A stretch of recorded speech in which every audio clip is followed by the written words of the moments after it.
Regardez l'état de salle de classe. Nos enfants s'entassent comme ça. Comme dans une boîte de sardines. Maman. Oh, chers parents, vous risquez de pécher pour rien. Pécher si ça ne va pas, quand c'était le baptême. Vraiment. C'est pas ce que je veux. Mais pas comme ça quand même. Oh. D'ailleurs, allons voir le préfet, il est là. Ah, on m'a abisolé. Prenez vos autres à ma classe. Chers parents, chers membres du comité de base, je voudrais que nous accordions tous sur tous les droits de nos enfants dans le contexte de la salle de classe et de la gestion de l'école. Vous avez la parole. Nos enfants ont droit à une éducation gratuite et obligatoire. Oui, madame. L'enseignement primaire ne devait donner lieu à aucun cours.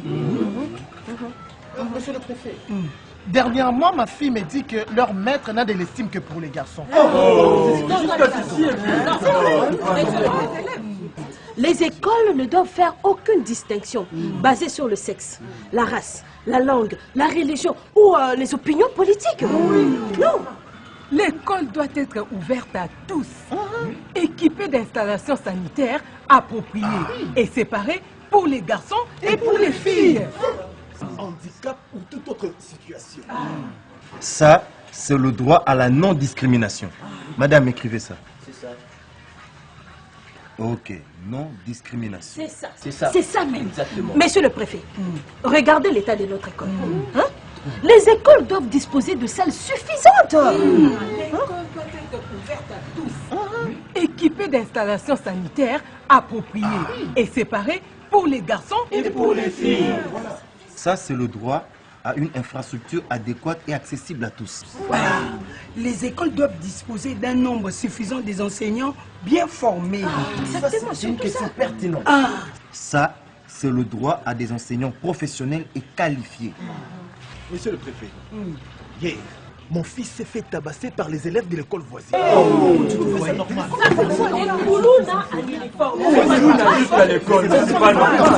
Vous avez la responsabilité de protéger nos enfants à l'école. Et sur le trajet de l'école, monsieur le préfet. Ça, c'est le droit à un environnement sûr, protecteur et non violent. Insiste sur ça, non violent. Chers parents, est-ce qu'il y a encore d'autres préoccupations? Oui, monsieur. Oui, papa Mandel. Monsieur, les enfants doivent avoir droit à une éducation appropriée. Bien dit, mon cher. C'est ça qu'on a toujours dit. Non, mais monsieur le préfet, vous vous imaginez? Dernièrement, ma fille me parle de choses qui sont sur Internet. Sur Internet? Mais sur Internet. Mais vous deviez plutôt nous en féliciter. De quoi est-ce qu'elle parlait? À son âge, votre fils sait déjà manipuler l'Internet. Et c'est la mondialisation. Non, monsieur le préfet, vous parlez d'un programme approprié. Chers parents, calmez-vous. Mais monsieur le président, quand même, le programme ne doit pas être discriminant, chers parents, mais plutôt pertinent par rapport au contexte social, Culturel. Environnemental. économique. Et surtout à la langue des apprenants. Monsieur le préfet. Ok, merci, chers parents. Monsieur le préfet, dites quelque chose. Dites-nous quelque chose. Mais qu'est-ce que vous voulez? Vous avez tout dit. Chers parents, une parole de réfléchir sur les droits que nous venons de proposer. Non, mais une parole de sa part quand même. Une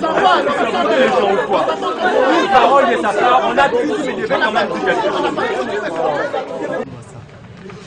Tous les parents croient que leurs enfants sont des super-héros qui ont des super droits. Et nous, nos droits, non. Qui va les garantir? Monsieur le préfet, c'est pas fini. Il y en a encore beaucoup. Les droits de connaître ses droits, par exemple. Ah, Katukakuna. Ça, c'est quel droit?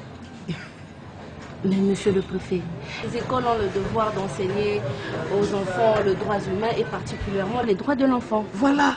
Ah oui, droit à participer. Voilà. Est-ce que vous savez que les filles et les garçons ont le droit à participer aux prises de décision de leurs écoles? Oui, oui. Pas surtout ça. Ça, je n'admettrai pas. Est-ce que vous imaginez, vous déraisonnez? que ces enfants mineurs participent au conseil de l'école? Évidemment. Non, il ne faut pas te mettre de telles bêtises. Monsieur le préfet. N'exagérez pas. Monsieur le préfet, les enfants ont droit à des écoles transparentes et responsables. Vous êtes de quel côté, vous? Oh, monsieur le préfet, pour vous soutenir, monsieur le préfet. Ok, parfait. Pour me soutenir, je vois. Mais on fait qu'on lui dise la vérité. Mais pourquoi il ne veut pas comprendre? Qu'est-ce qu'il veut au juste? Il y a quelque chose qui m'intrigue. Lorsque l'école chasse nos enfants pour n'avoir pas payé, elle ne se soucie même pas de le faire rattraper les cours perdus après qu'on ait payé. Ce n'est pas possible. Et puis, monsieur le président, tout cet argent que nous, parents, payons, qu'est-ce qu'ils en font? Mais c'est quand même beaucoup d'argent. Madame, c'est beaucoup d'argent. En tout cas, aujourd'hui, il va nous dire qu'est-ce qu'il a fait de nos contributions. Et puis, on nous parle de la contribution des parents. Et lorsque les enfants n'ont pas payé, on les chasse de l'école. Mes chers parents, c'est de notre faute. Comment ça? Mais si vous ne vous impliquez pas dans la gestion de l'école, qu'attendez-vous du reste? Il va continuer à nous flouer. Ah non! On va s'impliquer comment? Vraiment? On doit voir clair dans tout ça. Vraiment, ça ne peut pas se passer comme ça. Vous deviez en avoir honte. Qu'est-ce que l'école vous a fait? Il ne faut pas nous intimider, monsieur le préfet. Mais c'est toi aussi, il ne faut pas m'intimider. Tu ne me connais pas bien. Vous devriez plutôt comprendre que nous, parents, nous devrions avoir un rôle important dans la gestion de cette école. Parfait, un rôle important. Alors venez enseigner vos enfants, parce que vous trouvez que c'est léger à enseigner. Vous enseignez vos enfants à la maison. Monsieur, sachez-le bien que nous sommes d'une grande importance de la gestion de cette école. Au dialogue politique de l'école à partir de la base.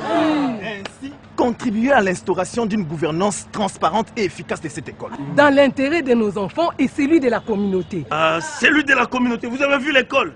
Qu'est-ce que vous avez fait? Combien vous avez donné? Tu me fais wow? Vous voulez la bagarre?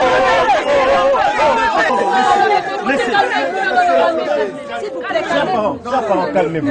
Chers parents, calmez-vous. Calmez-vous. Monsieur le président, mais calmez la situation. Monsieur le préfet, ne vous emportez pas comme ça, qu'est-ce qui se passe? Si nous, parents, nous cotisons, nous contribuons, nous devons savoir combien vous avez encaissé. Est-ce qu'il faut se fâcher pour ça? Et puis, qu'est-ce que vous en avez fait? Ah, vous ne posez pas cette question. Madame, Pardon, monsieur. Ce n'est pas pour vous agacer. C'est juste pour une information. Quand on parle, je suis venu déranger. Faites ce que vous voulez sans moi. Mais monsieur le président. Tu ne peux pas l'énerver de emprunter. Maintenant, encore risquer de conduire de le personne. Monsieur le président, vous ne pouvez pas partir comme ça. Vous risquez de l'énerver encore plus. Il est déjà fâché. Madame, il faut comprendre que l'amélioration de la gouvernance du secteur éducatif dépend en grande partie de l'implication de nos parents. Oui, c'est vrai. Réunis dans les comités des parents, dans la gestion de l'établissement. Exactement. Bon, ok. On en parle prochainement. Monsieur le président, vous allez où? Par là. Par là. Bon, déposez-nous tous. On y va tous. Madame, monsieur.